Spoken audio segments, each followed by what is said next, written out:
Good evening, everyone, and a very warm welcome to, should I say, a virtual Grasmere. My name is Michael McGregor, and I'm the director of the Wordsworth Trust. I'm sitting here a stone's throw from Dove Cottage, and it's a great pleasure to welcome you to the Poetry Business Book and Pamphlet Competition Winners event. One of the many ways in which the Wordsworth Trust supports and encourages the poetry of the present as well as that of the past is through its partnership with the Poetry Business. We've been working with Peter and Anne Sansom for more than 10 years now, and it supplements the work that we do in many other areas through residencies, online readings, workshops, schools and community workshops, and fostering creative writing across the board from the young to the old. But it's always a pleasure to work with Peter and Anne, and I'm going to hand over to them now to be your hosts for this evening. Thank you. Thank you, Michael. Thank you, Michael. That's great. Yeah. Anne and Peter Sansom, we're the directors of the Poetry Business, and this is the launch of our winners of the 21-22 book and pamphlet competition. It's rather unusual in that we're, obviously we're having to do it online, which is almost routine now. But this evening we have Dean Browne from County Tipperary in Ireland, Jim McElroy from Belfast.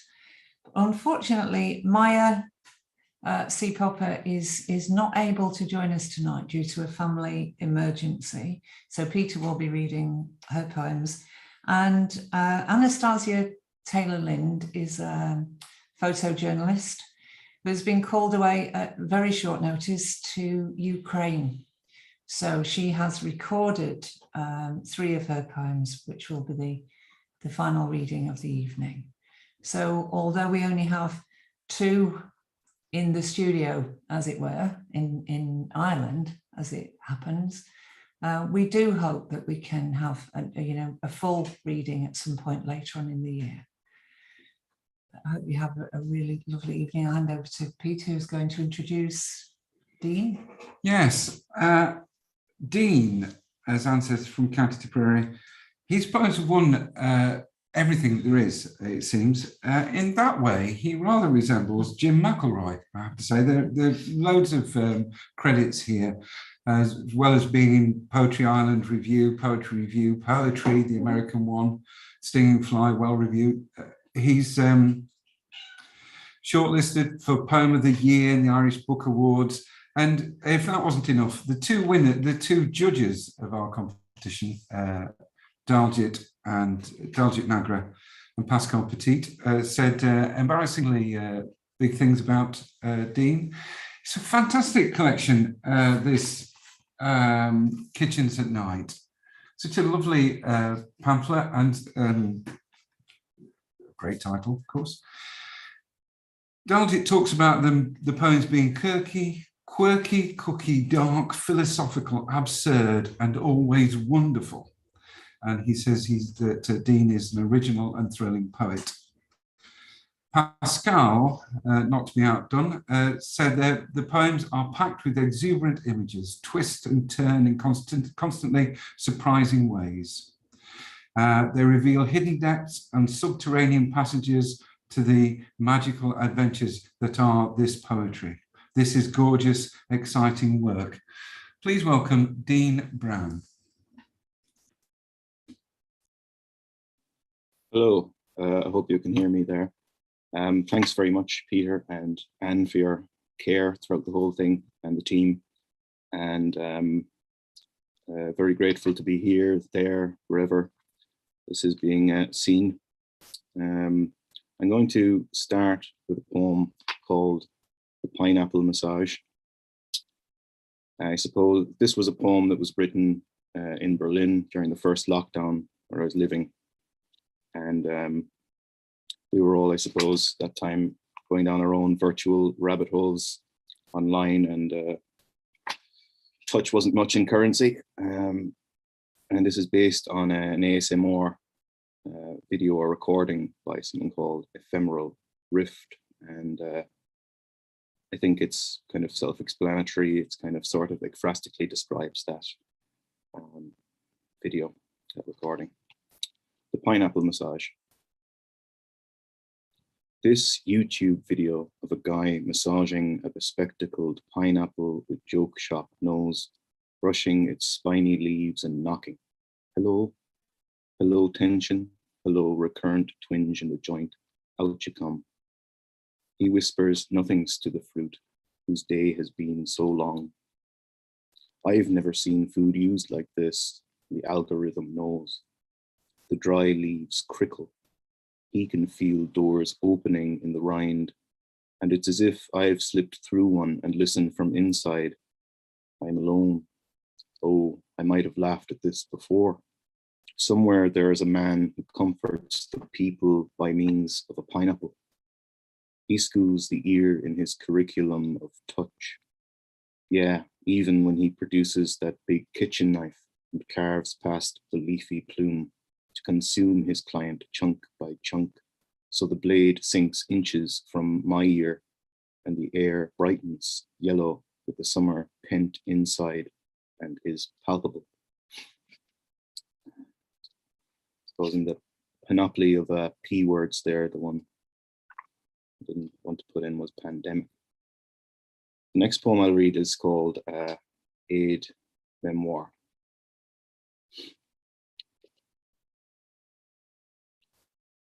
The goat has been following me for hours. There is a sign hung around his neck that reads, "Never forget." That's not very original, I think, but I'll see where it leads. I have no graw for you, goat, I say, and clap my hands, say, go. His goat eye asks if I'm half cracked. Grand, I say, and keep walking. He follows at a discreet distance, beard jigging crooked as he jaws blankly at some grass he cropped years ago, I suppose. What am I meant to remember? Leaves are smeared on the street, a salad of dragged newspaper. Nobody appears to notice what is following me. I detour into a dive bar, roll a cigarette, drink a double whiskey, and try to decide where, if anywhere, all this might connect. Goat stands by the door, never forget, dripping to the tiles. I watch wet leaves fibrillate outside the window. Think of the small, delicate feather on this morning's egg. Leaf, light, quick silverfish glimpses of a freedom that spooks on approach. The goat chews on, relentless.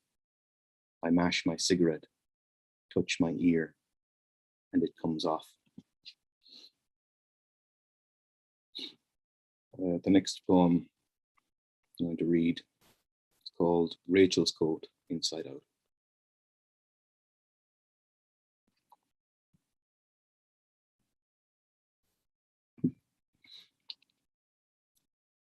It's floating on a wire hanger now, from the lowest branch in a corner of the forest.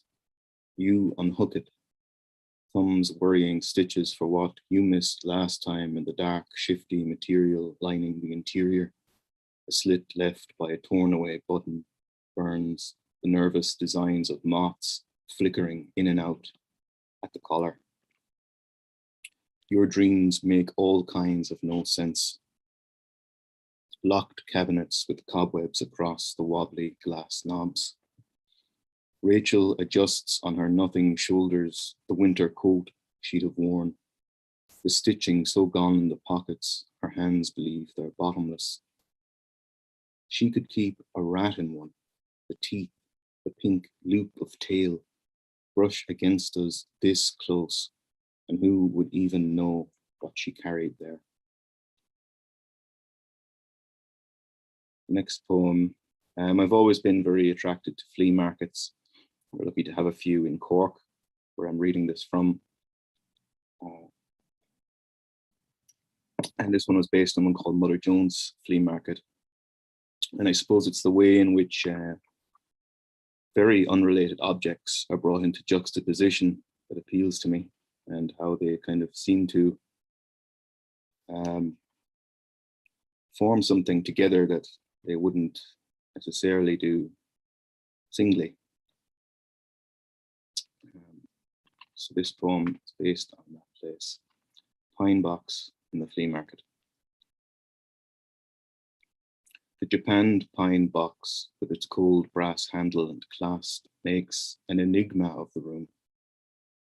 Opening it will be intimate, you think, like the sudden glimpse of a heel when she nips to the bath, leaving you and the bedposts to interpret this new hush.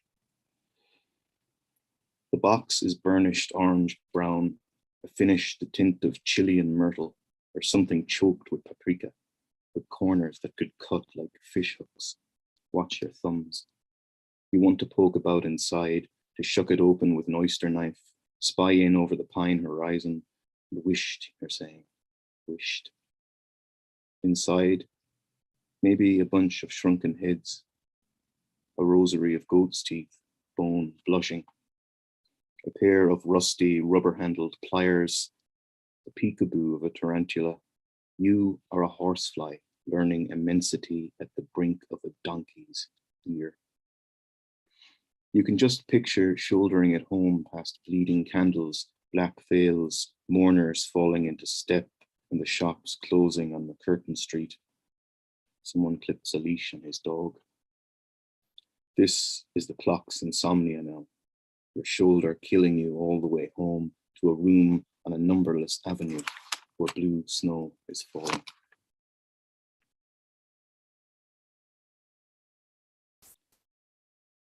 The next poem that I'm going to read concerns an overhearing.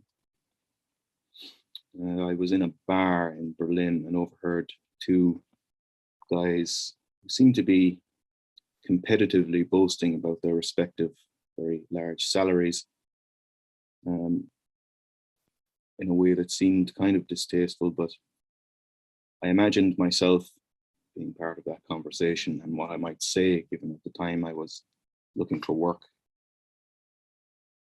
The poem is called The Triangle.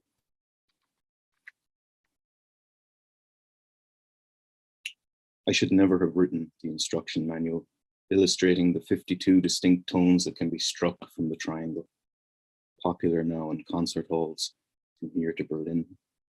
It's brought me nothing but success. The joke at first was exquisite as a deviled egg, and the expression on their faces like a sweet pimento. You put the phony in symphony tonight, grinned back the shiny hand dryer and the gents. Gobs dropped, and I went on, describing the point, tapped just so for the blackbird's dawn trill, the ripple on a clear lake in Sweden, the squeak of gas that jets from a roasting coal. One tone only audible to toddlers, another only to dogs. Of course, I reddened when those rich fools Googled me. The search results proved it true. Hits were legion.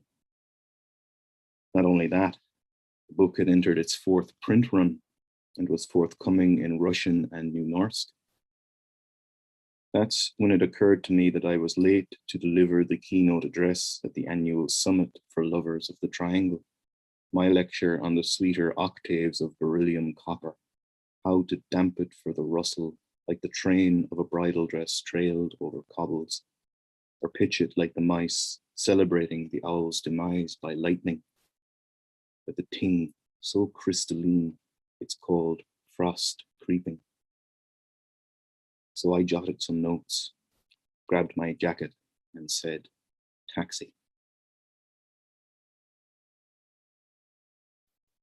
This poem is called Barmbrack, which as far as I understand is an Irish loaf, or is it in England? I asked, but I'm talking at myself in a way here, but I'd be curious to know. And traditionally, it's a Halloween loaf that you cut it open and there's a ring inside. There used to be a collection of other things, but I suppose people started to asphyxiate at some point in history. And this is a poem based on that, Barmbrack. Mother of God. 2 houseflies were making love on what must have been their honeymoon. My grandmother struck them with a dishcloth. The dirty fuckers, she said, sweeping them into her open palm like currants fallen from the barmbrack loaf, at the heart of which lay a golden ring. I'm going to close on a poem here, and I forgot to thank earlier Pascale and Daljit, who judged this competition and kindly chose my manuscript among the others as a winner of this competition. Very grateful to them to have this attractive pamphlet now, and the quality that's gone into it, to producing it. I'll close on this poem called Quiche, and thanks very much. Pain is a basement cafe, and all of us are scrubbing our merciless scrub, said the lady in the bloody apron. Looking through me, I'd asked for a slice of quiche with goat's cheese, and my finger was frozen on the sneeze glass. Either I can be your mentor or you can wear pajamas, the mechanic yelled over the racket in his garage when I suggested egg white was no substitute for glue. He climbed under the hood and hasn't come out since. A fly on the wall is enough company for a lifetime, my mother insisted, while I stood above her on a stool tending that fuse box. She wore black all the time now. She kept spilling Lucasade on the dachshund in her lap. I was out in the shed, reaching back to oil the hinges that held my wings in position. It was hot work. The last hour will be our worst, my wife said. And when I soared, our children were quick red ants leading her from the scene. Thanks very much. Wonderful. Thank you very much, Dean. Remarkable. Daljit and Pascale were just right, weren't they? Can I just ask everyone to make a note of anything you wanted to ask Dean, because at the end there will be a question and answer session. And so while you're thinking, while it's in your head, do make a quick note of any questions you wanted to ask Dean. It's my pleasure now to introduce Jim McElroy. We've known Jim for, it seems, but it's actually just a few months really, or perhaps maybe a year. We were amazed that his collection, we didn't recognize it when we'd seen some of his poems, but we didn't recognize it. And then we found that it had won our competition, and we were really delighted. He's such a wonderful poet and such a very nice man, as you'll hear. Some of you, of course, will know this. He's also won a lot of awards. Quite recently, his poems have been nominated for the Pushcart and the Forward prizes, for instance. He's been a runner-up in the Bridport and other awards. And in 2019, he was selected for Poetry Ireland introductions. In 2020, he won the Francis Ledwidge Poetry Award. And then in 2021, he was winner of the Seamus Heaney Award for new writing. So we're very pleased to be publishing We Are the Weather. This is great. Another really good title.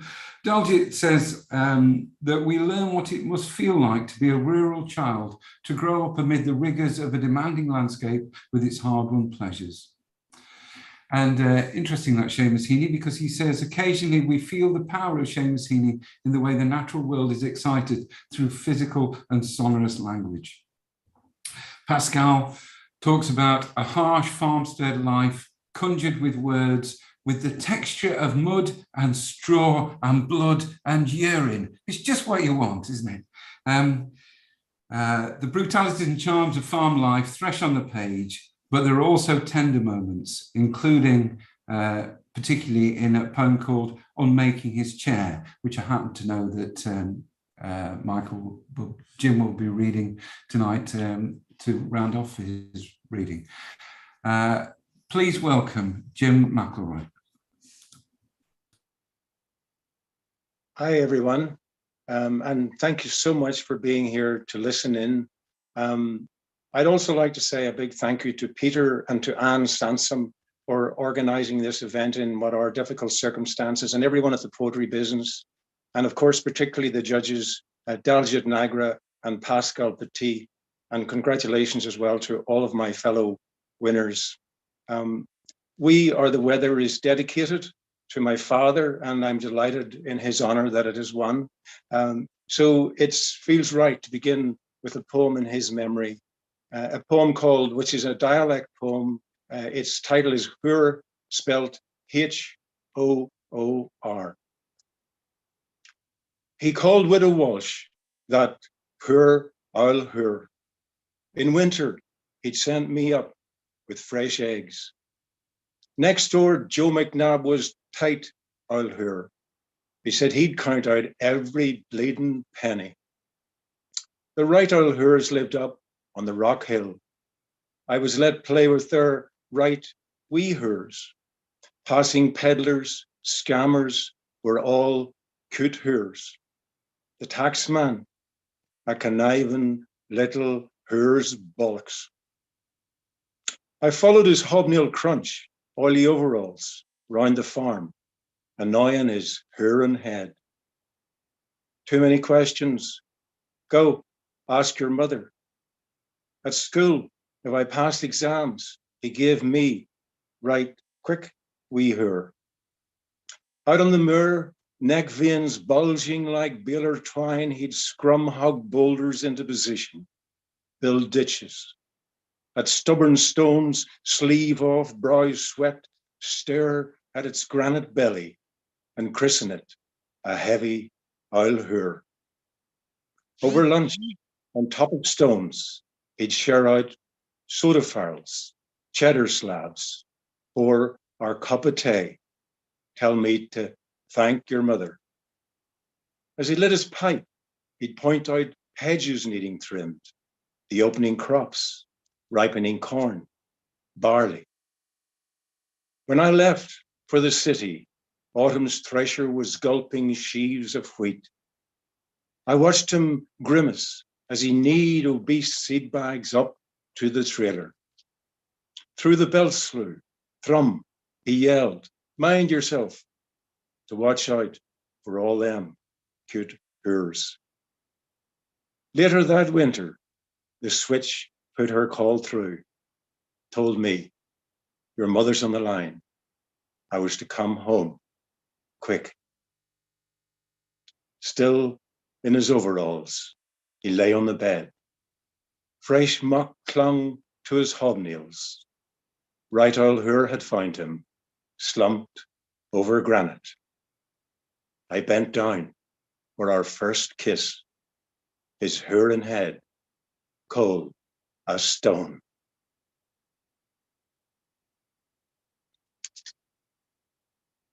Among other things, my father farmed sheep, and this next poem is about encountering a fallen sheep on the hills near home in the Mourne Mountains, and it's called Sheep Carcass. Picked rib hoops, bone knuckle juts at rump, hock, flank, the seized forelegs stiff as whinroot. A landed sparrowhawk flaps on the scapula. Gold irises hold me in its field. I keep my distance, watch the claws knead, beak hook jerk at gaunt elastic of sinew cartilage, a chawn ear tag at my feet. The skull's wedge is stripped of its wimple, her once black face gone. The jaws clench as the look of a grin. On the fetlock, a winged fist of blowflies, and below I spot the crusted, swollen cloven that held her back. The midges hum a halo, blue-green shimmers of blowflies buzz over the night's raw feast. nothing wasted of her bloat.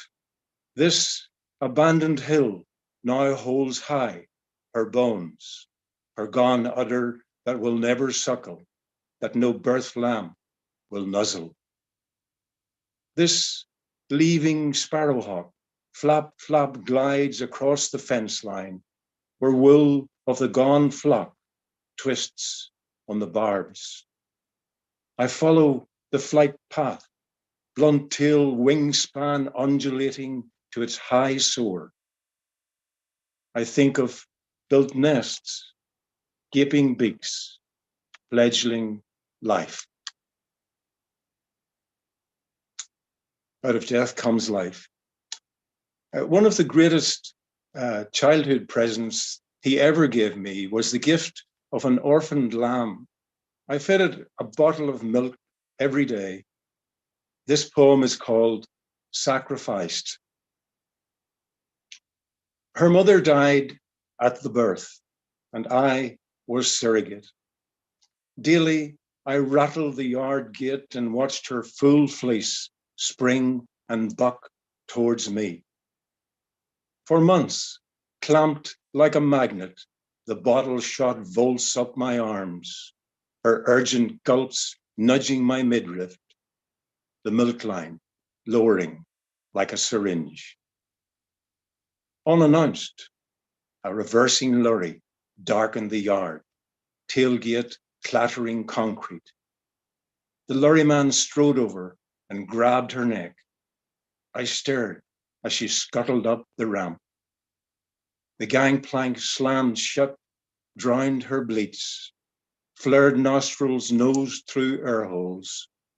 The lorry shuddered into the dusk. Losing that lamb was a tough experience. Farming is a demanding life, and it's no secret that I wasn't the most enthusiastic young farmer in the parish. My back was broke before I was shipped off to boarding school aged 11. So in honor of my own enthusiasm, I've written this poem. It's called Enough. My sweaty belly button is full of seed hay. No more will I stook sheaves in threes stand these hay teepees in their own reaped sward. I won't sned turnips, my soaked knees roped in the mealy jute of sow and weaner bags. My stook days are gone, your stubbled harvest can bristle. I won't bend to the sod or gather iron banners, fill baskets, bag for trailers. No longer will I stand by turnip cutters, my bored arm numbed in the turnings, their sliced heads filling buckets for sows, store pigs. No more shall our cow slap her shitty tail across my cheek as I bend to the milking. Keep your dirt, your gutter muck.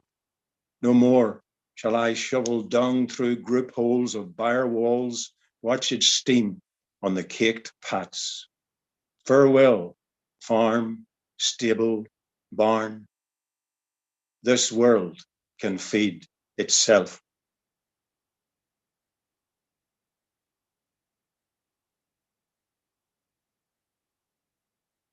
The desire to flatten the earth with mortar and tarmac seems never ending. And looking back after I left, I think one of the biggest moments of change was the day that the cement mixer arrived and the yard got concreted over. This poem is called Pouring the Yard. We shoveled sand and stones into the chanter, shake in cement. The gravel scratch of crushed aggregate scrapes in the mixer's churn. Hosed in water dampens the crackle of the mortar's lime reaction. The steel belly tilts to the turn of the dump wheel. Remade earth slithers from its iron pout, slumps on the ground, buries hoof pock, boot print, rut of cartwheel. The concrete's moist slurp greying our boots, our shovels shunt its mass across the sections, spread its clad to the party wall of the link shed. Tamper planks race the hardening time, slap it flat, angle in, agitate in ridges, angle gullies for runoff. The poured yard drying, hosed on gallons slake its druth, seep to the darkness beneath. Bunkered earth gulps its pallid leach, bugs, slaters scuttle for cover, worms, grubs, sperm deep, root growth diverts for light. Concrete ripples stiffen across the ribbed screed, its load-bearing ridges grip for tires.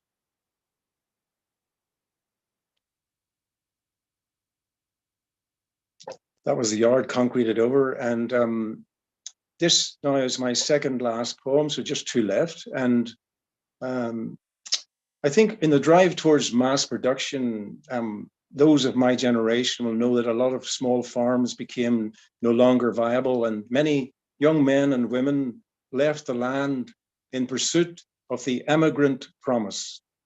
This poem is called No Irish.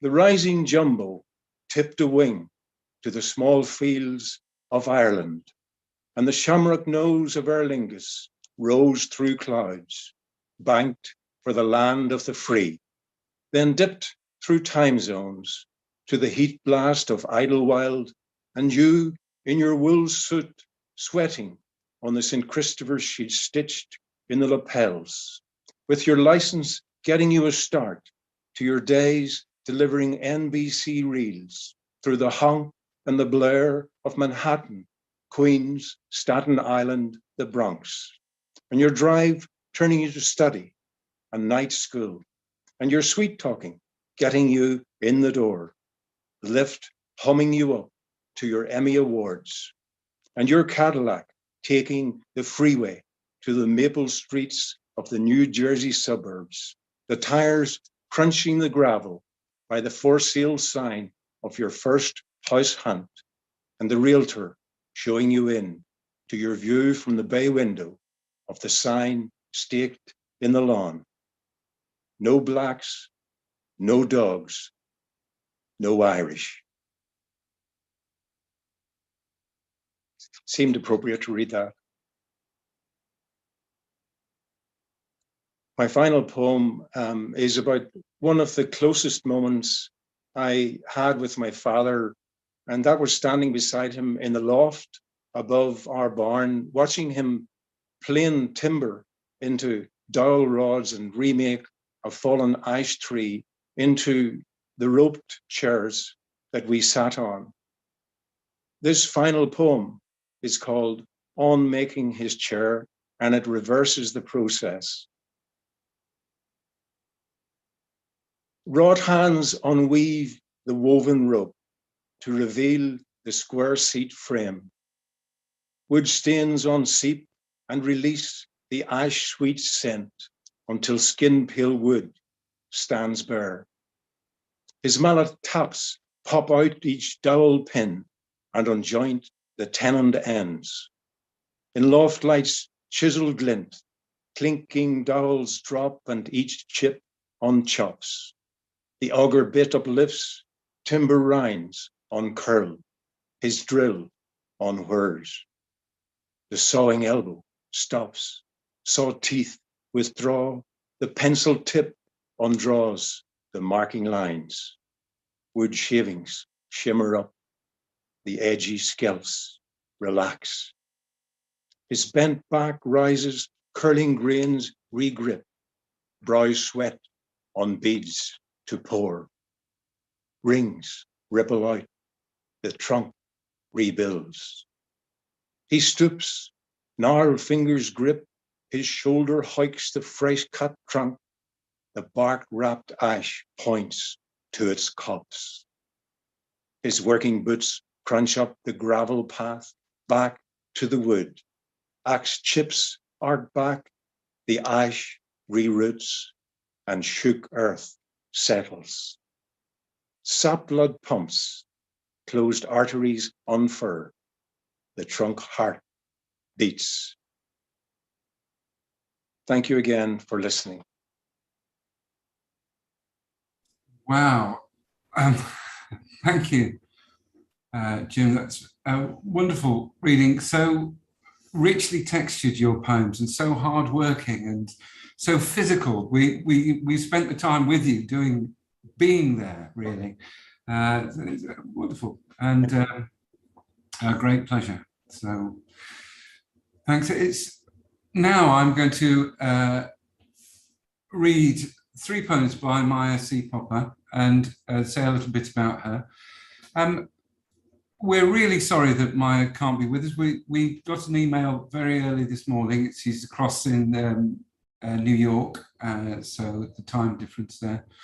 And I'm particularly sorry because I know she's a great reader of her own poems, and her poems they're so musical, and the syntax is so tricky in a way that it's made of her voice.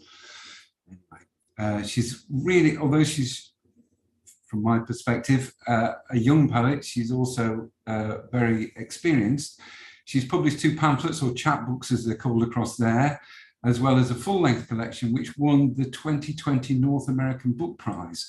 And while we were editing this collection, this pamphlet, Dear Life, we heard that W.W. Norton were going to bring out her second collection. So she's a weighty poet. What was very nice, actually, was editing her was a joy, very easy to do. She's very quick to see if I pointed out had anything that I thought there's any questions about, so occasional redundancy or infelicity. She was quick to understand and improve, always ahead of me, really. So quite modest in that way is what I'm saying. She teaches in New York and elsewhere at the university, and she has a PhD, or is just completing one from Goldsmiths over here. So she's often in this neck of the woods, so we hope we will see her at some stage. The judges, Daljit and Pascale. Daljit said, the clean poetic line dramatizes a coming-of-age narrative. That's quite important, the coming-of-age narrative. The poems do build up to more than themselves, as it were, alongside some lovely and moving poems about the natural world, which question our experience of nature as well as describing it, questioning it as well as describing it. That's really acute. And Pascale said, these meditations on life's big themes are subtle, dreamy, sharp, and composed with great economy. So much economy. There's the poem I'm going to read last of the 3 is only 10 lines, but I'm going to read it twice. They have a quiet power and gravitas. The poet achieves universality, which is a hard thing to do, and has a consistent gift for outstanding lines. There's more that she says, but I'm going to go straight to reading. The first poem I'm going to read is called The Peacocks in Holland Park. The peacocks in Holland Park don't care who loves them. They're like stones at the bottom of rivers, and it's only our wandering that brings them into focus, its own kind of foreboding. I could walk here in the dark with you, silent as a feather caught in the eaves. It's not only colour and scale that endears them, it's the way they can't be conceived of fully without blinking back a dread at splendour so near a public waste bin, the likelihood of failure. The staccato of orange against blue. Really, how much more will this world enrage us with its beauty, even as it leans towards last assessments? And haven't I minded you like this, a cartographer patiently charting planets? Haven't I taken that footpath down a woodland labelled dark, do not enter, idle, want? Oh, but for the ode of it, the life that can't be lived behind the eyelids, and you, a fruit there somewhere in the branches, a bird that will not scare or fly. Those last 4 lines. Oh, but for the ode of it, the life that can't be lived behind the eyelids, and you, a fruit there somewhere in the branches, a bird that will not scare or fly. The next poem is In Eden. In Eden, there were reasons not to eat. For one, a snake that spoke in meter, and the light falling just so on the fruit of Baroque still life. On earth, it's sleep that interrupts the feeding. Still, your hands will find me in a dream, and I'll bring them to my lips, though they're nothing like the quince. I'd like to be less hungry, placid like a saint, with nothing but polite appreciation for the world. Maybe then I'd find the living reasonable to part with, the blue moons and the red ones seasonally beheld, and people, their expressions like indentations on water. I'd row out to the horizon where nothing needs, at last at ease with the order of things. In Eden, everything answered when you called it, the snake already knowing all our names.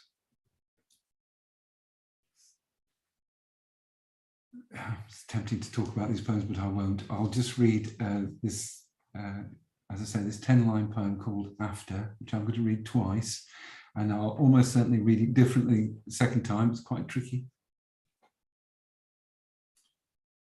After. Sky miles of starlings over the penitentiary. December, a descant and a north star like a north star. Twice a day, the sun. The hand of wind over the mountains. The rest will become, disappear by becoming. Dark of plenty, of fracture, God's dark, of perfect recall. What earth is this if not ripe for threshing? What joy it was, and how we knew what joy it was. That last line, what joy it was, is in italics. After. Sky miles of starlings over the penitentiary. December, a descant and a north star like a north star. Twice a day, the sun. The hand of wind over the mountains. The rest will become, disappear by becoming. Dark of plenty, of fracture. God's dark of perfect recall. What earth is this if not ripe for threshing? What joy it was, and how we knew what joy it was. So, Maya C. Popper, I have to say that there's a, Anne's going to join me now. If you can be remembering to note down any questions that you have, only Jim, obviously, and Dean will be answering. But there's also a code that we'll give you at the end if you want to buy all of the collections together. Okay, and our final prize-winning poet of the evening is Anastasia Taylor-Lind with her first full collection, and we are very proud to be publishing her right at the beginning of what I think is going to be a wonderful writing life. The title of the collection, One Language, it gradually emerged during the process of putting the poems together. Initially, it was just one language, the father saying some people only understand one language, meaning you do have to hit them. The other part of one language was, you know, everyone understanding immense violence. The universal language of photography, when regardless of what language we speak, that we can look at a photograph and we can communicate with each other. And the fact that poetry is the universal language, that we all have and need that too. So this wonderful collection, I'll just hold it up, I don't think you can see it very well. There are photographs in here from Nagorno-Karabakh, Afghanistan, Libya, and Donetsk, Ukraine, where Anastasia is tonight. She's a photojournalist, and that's primarily what she does. She travels to war zones, and her preoccupations really are the effects of war on women and children. She is a National Geographic magazine photographer, a TED Fellow, and a 2016 Harvard Nieman Fellow. She writes poems about contemporary conflicts and the experiences she cannot photograph. The judges, Daljit Nagra said, conventional verses sit alongside images and agonized questions that complicate the politics of war reporting. This is a dramatic narrative that is constantly disrupted to challenge itself, which makes for a gripping account of witness. Pascale Petit said, these telegrammatic and compelling impressions from war are utterly authentic and original.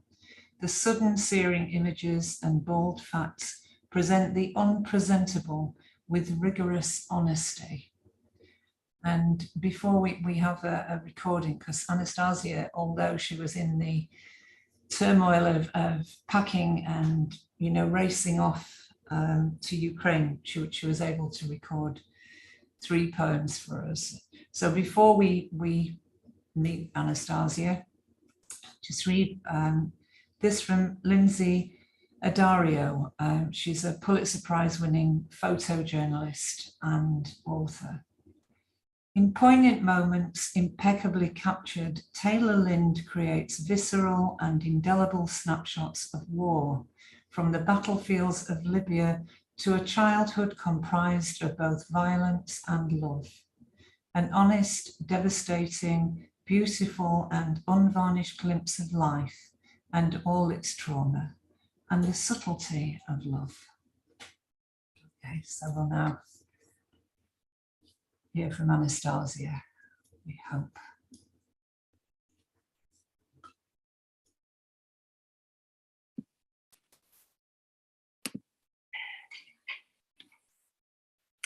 Hi, everyone. I'm so very sorry that I can't be with you in person on Zoom tonight. I'm recording this message to you all on Saturday morning. I'm in the middle of packing now, and will be making my way to Poland this afternoon, where I'm going to report on the refugee crisis as civilians flee Ukraine for National Geographic, and then hopefully travel onto Ukraine next week. So please know that this is really important to me. I'm so privileged and grateful to be in the company of Maya and Jim and Dean and their beautiful poems, and I'm just sorry that I'm not there really, and please also forgive me if I seem a little bit manic. I'm in the middle of packing and definitely feel a little bit manic with everything that's going on. But I am going to read 3 poems to you from my collection, One Language, and considering the news that's coming out of Ukraine today, the first 2 of them will be about reporting in Ukraine over the last 8 years. The first poem is called Shooting.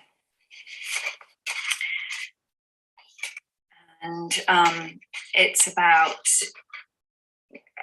working as a photojournalist, witnessing violence as a journalist and the complexities that come with that visual representation. Oh, I'm shaking. So breathe. Shooting. What have you been shooting? An editor asks one afternoon in the south of France. Table service, Aperol spritz, sunglasses and sunshine.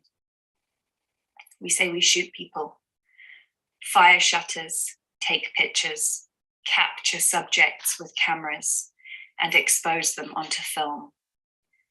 Warfare's words ingrained in our lexicon. The Comanche married guns and horses on the Great Plains. Combining speed and firepower changed the battlefield forever.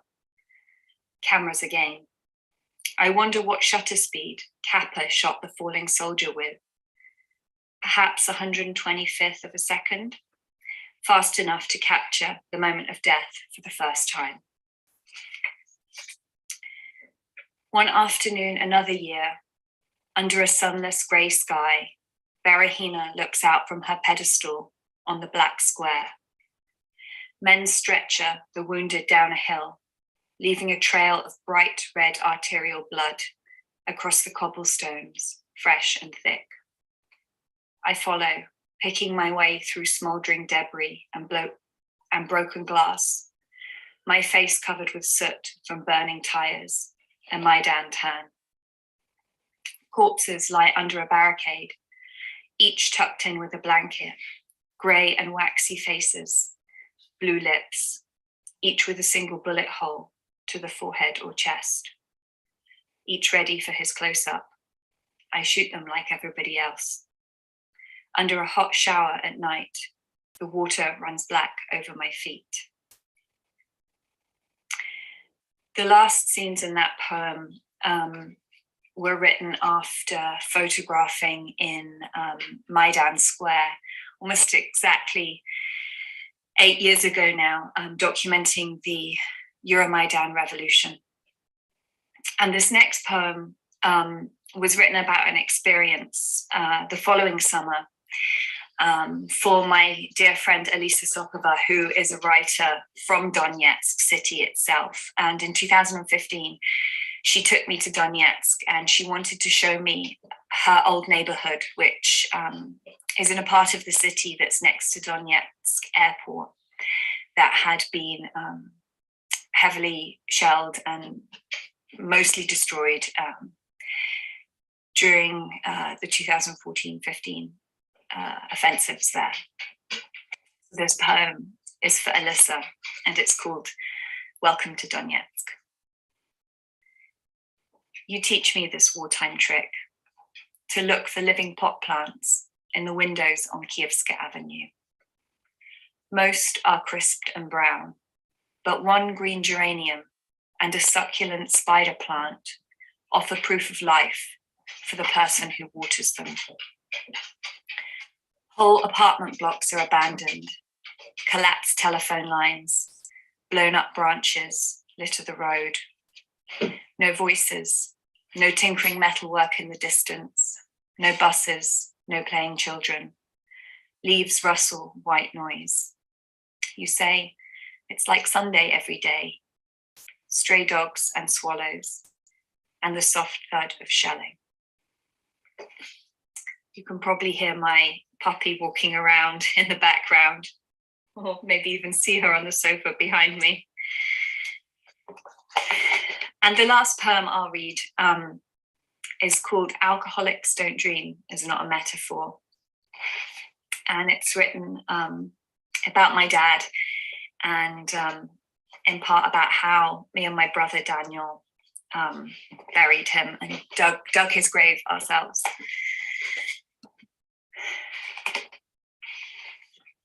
Alcoholics don't dream is not a metaphor. I invite Dad to dinner. Since he's dead, he can show up anytime. He arrives at 36 when he became my father and the age I was when he died. I play the Dad's Dead mixtape my brother made for our drive to his funeral. We sing Cat Stevens, Where Do the Children Play, and smoke roll-ups out the back door. What's for dinner? A childhood game from when he fed me from empty end-of-week cupboards before the trip to town and gyro. What do you want, Dad replies. Fresh pineapples, whole coconuts, a bushel of yellow dates. I play along. Tinned peaches, meringue nests, toasted tea cakes and penny sweets. Tonight, my kitchen shelves are crammed. I lay the table and we slather camembert onto a French stick, spoon ripe avocados, pluck sun-dried tomatoes from the fatty brine, lick orange oil from our fingers and thumbs. No one drinks, no hands tremor.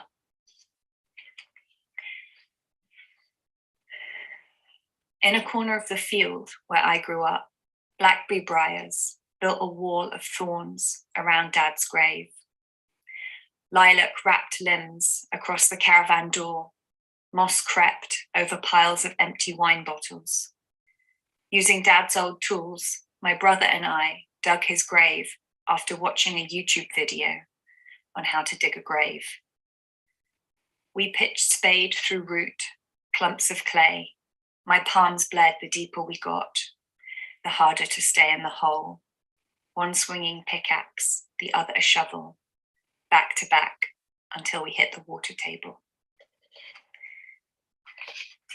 Thank you so much for having me here via this recording, and to all of you for being here as well.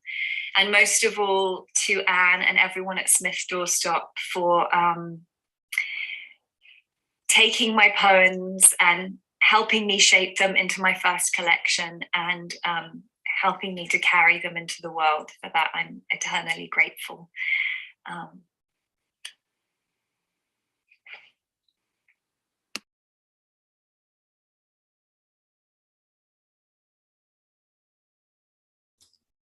Wow, well, I hope she's safe wherever she is at the moment, moving around. What a wonderful recording. Very moving. Well, it's been a great evening. There is time for a couple of questions, and I'm hoping that Dean and Jim will come back up onto the screen, onto the stage of the screen, so that we can ask what these questions are.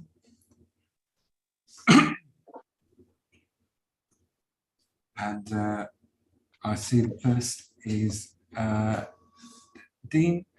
How did you come to start writing poems?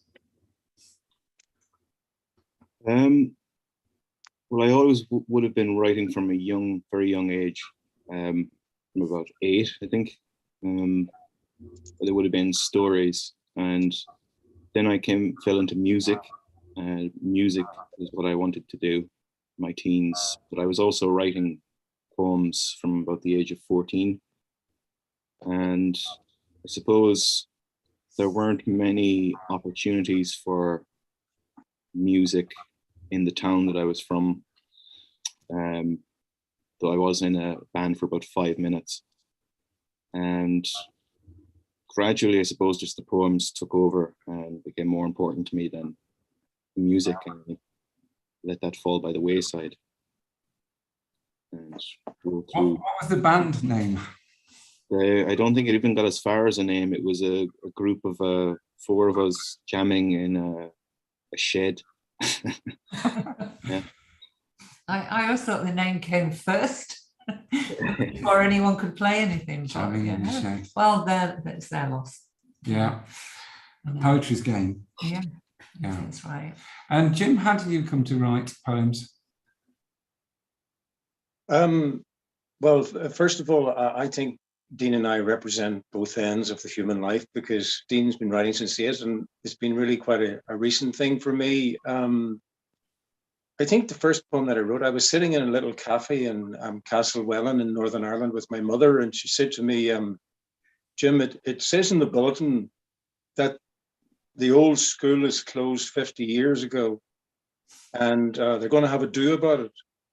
And I said, well, yeah. And she said, you should write something about that school. It was good to you. And I said, Mommy, I don't write. And she turned to a guy at the next table who was a neighbor and said, our Jim's going to write something about the old school. So, I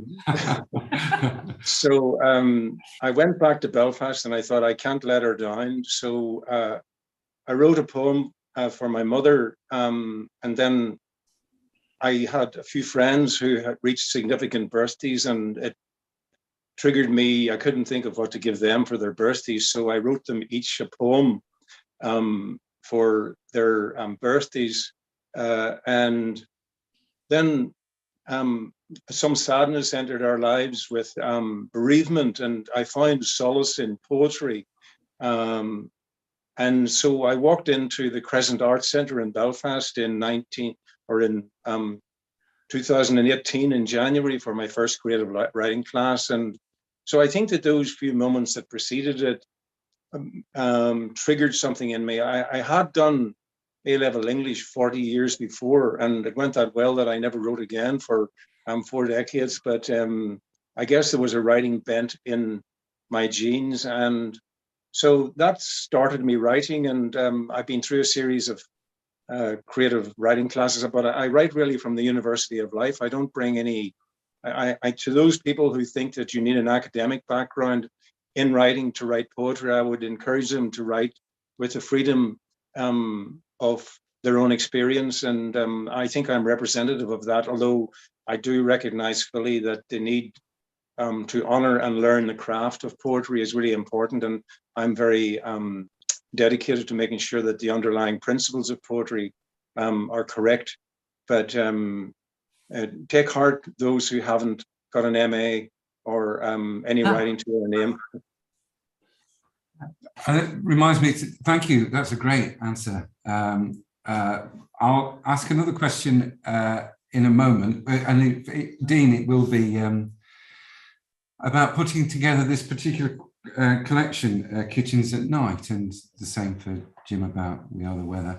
But it reminded me that I meant to say that Maya, although she's very successful and so on, apparently this was her 4th go entering our competition. And, she'd never even been shortlisted before. So, she kind of won from nowhere, as it were. Again, we didn't recognise her. It's good to keep persevere, I suppose, is the answer. Yes. You never know. Yeah. So, and I think that's partly why I'm asking Dean about the experience of putting together the collection that you entered, and then how that changed, if it changed. Because one of the nice things, we always say this, that even if you're not shortlisted, if you don't win, the experience of making a pamphlet collection to enter is worth doing, isn't it? Do you agree? Absolutely. I think it was just a very useful self-revelation to assemble poems that I kind of felt were representative, but also in communication with each other, and gave me a better sense of what I was at, which was, my sense. In a way, I would try to keep my sense of that as minimal as possible, because I don't want to it to become formulaic or but it's very useful, I think, every so often to assemble poems and to look for trends and commonalities and things like that. And as for assembling this one, I mean, the poems range from, I think the earliest poem in this was written when I was about 19, and, the most recent then was written maybe a couple of months before I entered. So that it's kind of there's a long sweep in it. Yeah, that's what I would say. Yeah. Okay. And Jim? In putting my collection together. Yeah. I think because I was writing very much from personal experience. I've been writing in a number of, I have a number of different things that influence my writing. Having lived through the Troubles in Northern Ireland for 30 years, I write some poetry about that subject. Being of a more mature vintage, I tend to write about the aging process, and I have an interesting poem about the aging of a banana, which I may share with you sometime. But having grown up on a farm, it's a very rich environment, and one in which the experiences that you encounter are considerable, and there's a lot of material in the natural world. So I'd find myself writing a lot about the natural world. And I know that that's quite a common topic, but I felt that I had a very close relationship with all of the aspects of it through the years that I had been close to my father. And so I had been advised by Moira Donaldson, who was one of the tutors in the Crescent Arts Centre in Belfast, to try and, for a pamphlet particularly, a chapbook should be as, aligned as it can be to having an arc around something that knits it all together. And I find myself with more poems rather than less around this subject. And so I wanted to pull the best of them together and to try and just have something that was dedicated totally to the parish of farming, and also to try and bring out, the universality of that. In that poem, Enough, the world can't feed itself. The farms of the world feed people. And sometimes, the cappuccino arriving in the barista bar in the city is never associated with the cow and the buyer, but that's where it comes from. And that connection intrigues me. And the ambivalence about it is something that I want to write more about. So I just wanted something that was punchy around the notion of the importance of they who work the land. I think something that we're often asked when people are thinking of entering a competition, which I should say closes in a few days. This is this is the short month, and March the 1st will be upon us in minutes. But sometimes people say, oh, when I don't know what to send, should I have a theme? Should I work towards, writing poems that all hang together, or, should the pamphlet entry just be about one thing? And I think what we often find is that if people put their poems together that matter to them, a theme often emerges that the writer wasn't actually aware of. We've seen that repeatedly. We see that with our own work, that sometimes it's only when you've put those together that you realize what your concerns really are, and what the parish, to use your term, Jim, is there. So I would say to people, don't worry about that, because they're all they're all generated in the same place, and so it's not necessary that everything is about something, but it will be the poems that you needed to write, and they'll be the ones that you're selecting for this this particular yeah. And could I just add something to that, because I wouldn't want to give the impression that it needs to be about one thing. I mean, Fiona Sampson used a very good word to me one time. She said it doesn't need to be about one thing. It will cohere. If it coheres in some way, that's all it needs. It needs some relationship happening between things, but it doesn't need to be about the one thing. So yes, I agree. And we don't always know what that is until we've put the poems together. And that's also the approach of there's a Canadian poet, Ava H.D., who my understanding is for her second collection, she was struggling to assemble the right order for them. So she threw them all up in the air and picked them up, and as she picked them up, that was constituted the order of the collection. Perfect. There's a kind of an arbitrariness that can come in as well, that can be then later a pattern imposed upon it, and that can be its pattern, that arbitrary quality. And we work with writers. We work with the winners on the ordering of poems, the title of the collection. Originally, Anastasia's was called The Field, and it was quite a short collection of poems, and that gradually developed through through editing, through talking to each other, through looking at other poems, until it became clear what that unifying theme was.